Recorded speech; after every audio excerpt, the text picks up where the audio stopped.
क्रिस्त में मेरे बहुमूल्य भाइयों बहनों एवं बच्चों, आप सबों को जयसु। हमारे प्रभु यीशु क्रिस्त दुनिया के मुक्तिदाता और उद्धारकर्ता, हमारे प्रभु यीशु क्रिस्त की कृपा, शांति, अनुग्रह, आशीष, संतोष, सामर्थ्य, समाधान सदा सर्वदा आपकी एवं आपके परिवार के साथ रहे। प्रिय विश्वासियों, आज माता कलसिया सामान्य काल का 18वां रविवार मना रही है और आज के तीनों पाठ हमें एक सवाल पर और एक प्रश्न पर मनन चिंतन करने के लिए मजबूर करता है। वो सवाल यह है प्रिय विश्वासियों, एक आनंदमय और सुखमय, शांतिमय और जीवन क्रिस्तीय जीवन बिताने के लिए कौन सी चीज़ की ज़रूरत है। यानी एक क्रिस्तीय जीवन और आनंदमय जीवन, सुखमय जीवन और संतोषजनक जीवन बिताने के लिए और कौन सी चीज़ की ज़रूरत है। धन यानी पैसा, धन दौलत, या फिर स्नेह या प्यार। और इन पर मनन चिंतन करने के लिए हमें प्रेरित करता है आज के ये तीनों पाठ। जी हाँ, क्रिस्त में प्यारे भाइयों और बहनों, आप अच्छी तरह से जानते हैं, मैं अच्छी तरह से जानता हूँ कि आज हम सब ऐसी एक दुनिया में जीवन यापन कर रहे हैं और इस दुनिया को हम ये कहते हैं उपभोक्तावादी और दुनिया है। We are living in a consumeristic world, जहाँ मटेरियल्स के लिए वस्तुओं के साथ ज़्यादा प्यार है, लगाव है। मनुष्य की इच्छाएं अनेक हैं और मनुष्य की इच्छाएं असीमित हैं। जब एक इच्छा समाप्त होती है या एक इच्छा पूरी होती है, दूसरी इच्छा खड़ी हो जाती है। यानी जब एक चाहत पूरा हो जाता है, तब तक दूसरा चाहत आ जाता है। कई बार हम कंफ्यूज हो जाते हैं, ये कौन सी चाहत को मैं पूरा करूं या इस चाहत को या इच्छा को, कौन सी इच्छा को मैं पूरी करूं करके असमंजस में पड़ जाते हैं। और क्योंकि हमें मालूम है कि और ये हमारी चाहत जो इच्छाएं हैं असीमित है, आवर वांट्स आर अनलिमिटेड। जी हाँ, कृष्ण में प्यारे भाइयों और बहनों, लेकिन आज मनुष्य और इस कंज्यूमर उपभोक्तावादी दुनिया में हम जीवन यापन करते हुए हर चीज़ को हासिल करना चाहते हैं, हर चीज़ को खरीदना चाहते हैं। जब हम कुछ खरीदना चाहते हैं, उसके पैसा की ज़रूरत है और इसलिए आज सारी दुनिया धन दौलत के पीछे भाग रही है। हर एक व्यक्ति और रातों रात वो अमीर बनना चाहते हैं, वो करोड़पति बनना चाहते हैं और रातों रात सब कुछ हासिल करने के लिए ख्वाब देखता है। प्रिय विश्वासियों, और हाँ पर में हम सब और इसकी दुनिया, इस दुनिया के पीछे हम भाग रहे हैं और ज़्यादा से ज़्यादा पैसा मैं कमा लो, मेरे पास बैंक बैलेंस हो जाए, मेरे पास के आलीशान मकान हो जाए, एक ब्रांडेड कार हो जाए और के प्रॉपर्टी हो जाए। और किसी के पास इतना धन दौलत नहीं होना चाहिए, उतने बेशुमार धन दौलत को मैं इकट्ठा करने के लिए मैं सपना देखता हूँ, दिन रात उसके लिए भाग दौड़ करता हूँ। लेकिन कई बार ऐसे हो जाता है, ये धन दौलत को इकट्ठा करने के लिए और एक अमीर बनने के लिए, दूसरे से मैं बड़ा व्यक्ति बनने के लिए, और हमारी कमाई का तरीका अलग हो जाता है। गलत मार्ग पर जाकर गलत तरीके से और धन दौलत इकट्ठा करने की कोशिश करते हैं। गरीबों के ऊपर, लाचारों के ऊपर हम शोषण करने लगते हैं। कभी कभी दूसरों के अधिकार को हम छीन लेते हैं, दूसरों की ज़मीन को हम छीन लेते हैं। जी हाँ प्रिय विश्वासियों, आज परिवार में क्या हो रहा है? आज हर परिवार में यही देखने को मिलते हैं। लेकिन इंसान ये भूल जाता है एक शांतिमय, आनंदमय, सुखमय, संतोषजनक जीने के लिए उन्हें प्रेम की ज़रूरत है, उनके स्नेह की ज़रूरत है, भाईचारा की ज़रूरत है और साझा करने की ज़रूरत है। जो अपने पास है उसको आपस में बांटने की ज़रूरत है। लेकिन इस बात को मनुष्य भूल जाता है। सिर्फ मैं और मेरा परिवार, मैं अपने बारे में मैं सोचता हूँ, यानी हम स्वार्थी बन गए प्रिय विश्वासियों। लेकिन हमें मालूम है और प्रेम ही एक ऐसी चीज़ से सारी दुनिया को चलाती है। यदि प्रेम नहीं तो ईश्वर नहीं, ईश्वर नहीं तो प्रेम नहीं है। और महात्मा गांधी ने कहा है, क्योंकि यही प्रेम और परमेश्वर को, पिता परमेश्वर को उन्हें मजबूर किया उनके एकमात्र पुत्र को इस दुनिया में लाने के लिए। और इसलिए योहन सुसमाचार अध्याय 3 और 16 में कहते हैं, ईश्वर ने और संसार को इतना प्यार किया तो अपने एकमात्र पुत्र को उन्हें दिया है, उन्हीं के आने से, उनके आगमन से आपको और मुझको और जीवन मिले। प्रिय विश्वासियों, वही प्रेम और पिता परमेश्वर को जबरन और मजबूर करके उनके पुत्र को प्रेम के रूप में संसार में लाया है। और यही प्रेम प्रभु यीशु को ये सूली पर और ये क्रूस पर और अपना जीवन अर्पित करने के लिए और प्रेरित किया है। और इसलिए कहते हैं कि और प्रभु यीशु क्रिस्त हमारे लिए जन्मे, हमारे लिए जिए, हमारे साथ रहे, हमारे दुख तकलीफों को उठाए, हमारे पापों को हराए और हमारे लिए मरे, हमारे लिए गड़े, हमारे लिए जी उठे और हमारे लिए और वापस आ रहे हैं।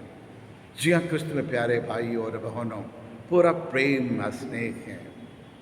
और आज हमारे परिवार में ये प्रेम नहीं है। जो प्रेम होना चाहिए, एक भाईचारा होना चाहिए और एक आपस में जो बांटना चाहिए, साझा करना चाहिए, वो सब और बहुत कम हो गया है। और इसलिए और बाइबल ये कहती है, मत्ती के सुसमाचार अध्याय 5 और पद संख्या 23 और 24 से कहता है, यदि आप इस वेदी के पास कोई चढ़ावा लेके आते हो और ऑफरिंग करने आते हो, तो वहाँ यदि आपको याद आए और मेरे भाई के मेरे विरुद्ध और कुछ मन में है, कुछ मन मुटाव है, या पर उनसे मैं बातचीत नहीं करता हूँ, हमारा रिश्ता ठीक नहीं है, हमारा रिश्ता बिगड़ा हुआ है, हमारे परिवार में एकता नहीं है और बोलचाल नहीं है और रिश्ते टूट चुका है करके यदि आपको याद आए, सर्वप्रथम आप अपने चढ़ावे के वेदी पर छोड़ दो और सबसे पहले जाके उन भाई से और मेल मिलाप करो, समझौता करो, फिर आकर बलि चढ़ावो, तभी आपका भेंट या चढ़ावा स्वीकृत होगा करके और बाइबल कहती है। हाँ, जरा मनन चिंतन करके देखिए, क्या आज हमारे क्रिस्तीय परिवार में और प्रेम है, एकता है, क्षमादान है, आपसी प्रेम है, या आपस में हम सब आपकी जो कुछ हमारे पास उसको आपस में बांटने के लिए हम तैयार रहते हैं? आज कितने परिवार में लड़ाई झगड़ा और चल रहा है प्रिय विश्वासी। लेकिन आज प्रभु यीशु आज के सुसमाचार का में एक संदेश देते हैं। आज के सुसमाचार संत लूकास रचित सुसमाचार अध्याय 12 और वहाँ 13 से और 21 तक को दिया गया है। वहाँ एक युवा व्यक्ति और एक व्यक्ति प्रभु के पास आकर कहते हैं, प्रभु मेरे पैतृक संपत्ति को बंटवारा कर दो। हमारा भाई है, मेरा भाई के बीच में थोड़ा लड़ाई चल रही है, ये बंटवारा सही तरह से नहीं हो पा रहा है। जो हमारा दादा परदादा मेरा माँ बाप को ज़मीन है और वो बंटवारा आपस में नहीं कर पाते हैं, कई अड़चन आ रही हैं, कई लड़ाई हो रही है, इसलिए आप एक न्यायाधीश बनकर और इसके बंटवारा को कर दीजिए करके प्रभु यीशु के पास आकर वो पूछने लगा। लेकिन प्रभु यीशु ने एक हथौड़े की तरह और एक जबड़े और करारा जवाब उन्हें देते हैं, किसने मुझे और ये न्यायाधीश बनाया? बंटवारा करने वाला कौन है, मुझे नियुक्ति क्या करके सवाल पूछते हैं। यानी प्रभु यीशु का कहने का तात्पर्य है, मैं किसी का विभाजन करने के लिए नहीं, किसी को अलग करने के लिए नहीं, रिश्तों को तोड़ने के लिए नहीं और रिश्तों में दरार बनाने के लिए नहीं, लेकिन सबको प्रेम में बांधने के लिए मैं यहाँ आया हूँ करके। और प्रभु यीशु क्रिस्त यहाँ जवाब देते हैं। जी हाँ, क्रिस्त में प्यारे भाई और बहनों, हमारे प्रभु यीशु क्रिस्त रिश्तों का जन्म है, सत्य का जन्म है और इसलिए सत्य के मार्ग पर चलने के लिए हम सबों का अगुवाई करने के लिए आए हैं और अपने प्रेम दिया है अपने त्याग द्वारा। और प्रभु यीशु क्रिस्त हम सबों को और एक प्रेम के सूत्र में बांधने के लिए संसार में आए। उसी प्रकार आप घर जाओ, आपस में मेल मिलाप करो और आपस में और बांटने की कोशिश करो, क्योंकि प्रेम ही और सत्य है, सत्य ही प्रेम ही करके उनकी और एक शिक्षा देते हैं। प्रिय विश्वासियों, प्रिय विश्वासियों, आज हमारे क्रिस्तीय परिवार में देखिए, जमीन को लेकर, बंटवारे को लेकर कितनी लड़ाई, माँ बाप के साथ लड़ाई होती है। और हंडिया में एक गांव में जब ये रहता था, वहाँ एक परिवार के और 2 बच्चे थे, माँ और 2 बच्चे थे, 2 बेटे थे उसके। और मिस्टर नहीं था, उनका पिताजी गुजर चुके थे। आपस में कई दिन आपस की ज़मीन को लेकर लड़ाई हो रही थी और माँ ने कहा, छोटे वाले और अभी शादीशुदा नहीं है, हाँ विवाहित है, इसलिए उसको और 2 एकड़ में दे रहा हूँ, तुम पढ़े लिखे नौकरी में, तुम्हें 1 एकड़ दे रहा हूँ करके। और माँ ने उनको दोनों बेटों को समझाया, लेकिन बेटे बड़े वाला मानने को तैयार नहीं। उन्हें बोला बराबर हिस्सा होना चाहिए करके। माँ ने इनकार करने पर एक दिन रात को सोते समय और बड़ा बेटा ने कुल्हाड़ी लाकर माँ को सिर पे मारा और वहीं और निधन हो गया। प्रिय विश्वासियों, और इसी प्रकार मेरे परिवार में जब मेरे पिताजी, मेरे भाई और इन दोनों के बीच में ये ज़मीन को लेकर, ये बंटवारा कर लेकर लड़ाई हो गई और उन्हीं के बड़े बेटे के लिए कुछ ज़्यादा देंगे, वो मेहनत करने वाले थे इसलिए उनको थोड़ा ज़्यादा देंगे करके उन्होंने कहा। लेकिन मेरा छोटा भाई ने उसको माना नहीं और आपस में और भिड़ गए और मेरे पिताजी को मारने पीटने लगा, खून खराब कर दिया उसको। प्रिय विश्वासियों, हम कहते हैं, बड़े गर्व से कहते हैं, मैं ईसाई हूँ, मैं क्रिश्चियन हूँ, मैं हर इतवार मिसा बलिदान में मैं जाता हूँ, रोज मैं बाइबल पढ़ता हूँ, माला विनती करता हूँ, नवीना में मैं भाग लेता हूँ, वेलांगनी माता के और नवीना में जाता हूँ, संत अंतोनी के और दिन से हर मंगलवार को मैं उसमें भाग लेता हूँ। ये सब क्या है? जैसे आज के पहले पाठ करते, ये सब व्यर्थ ही व्यर्थ है, वेस्ट। जब तुम अपने भाई बहनों के साथ, माँ बाप के साथ एक अच्छा संबंध नहीं है, मेल मिलाप नहीं है, फिर ये सब दुनियादारी की, सब दिखावा की कोई ज़रूरत नहीं है, उसका कोई मतलब नहीं है। प्रिय विश्वासियों, आज ये अधिकतर लोग हैं, हम दिखावटी कर रहे हैं, दिखाव के लिए हम करते हैं, नियम को पूर्ति करने के लिए करते हैं, लेकिन वास्तव में एक दूसरे के प्रति हमारे मन में इतने द्वेष हैं, इतने जलन हैं और करीब अहंकार के कारण हम एक दूसरे से बात करने के तैयार नहीं है, मेल मिलाप करने की जरूरत नहीं है, तैयार नहीं है, समझौता करने के लिए भी और तैयार नहीं है। फिर ईश्वर का वरदान कैसे प्राप्त होगा?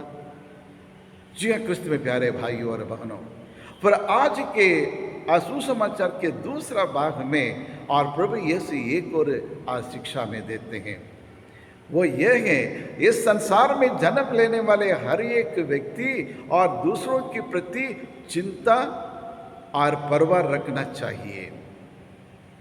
यानी इस संसार में पैदा होने वाले हर एक व्यक्ति ना सिर्फ अपने आप के बारे में सोचना है, और बल्कि मेरे पड़ोसी या मेरा भाई या बहन या माता पिता या बड़े लोग और जो भी है, और दूसरों के प्रति संवेदनशील होना बहुत ज़रूरी है और दूसरों के प्रति तरस करना बहुत ज़रूरी है, दया करुणा दिखाना ज़रूरी है।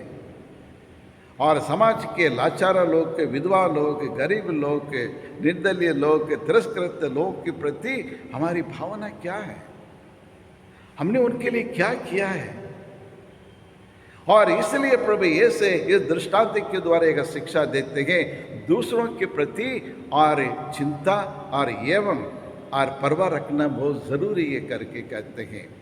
जहाँ चिंता करते हैं तब हमारे पास जो कुछ है उसको हम बांटने लगते हैं, वो प्रेम को बांटने लगते हैं, या हमारे पास जो धन दौलत जो भी हो उसको बांटने लगते हैं प्रिय विश्वासी।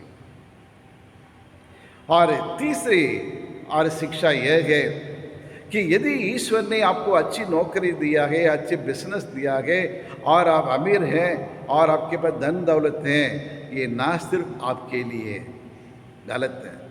कई लोग कहते हैं अरे हम कमाए पैसे न बगाए, हमने कठिन परिश्रम किया है, हम दिन रात मेहनत किए हैं और तब जाके और हम अमीर बन गए हैं, हमारे पास धन दौलत पैसा ये सब कुछ ये करके कहते हैं।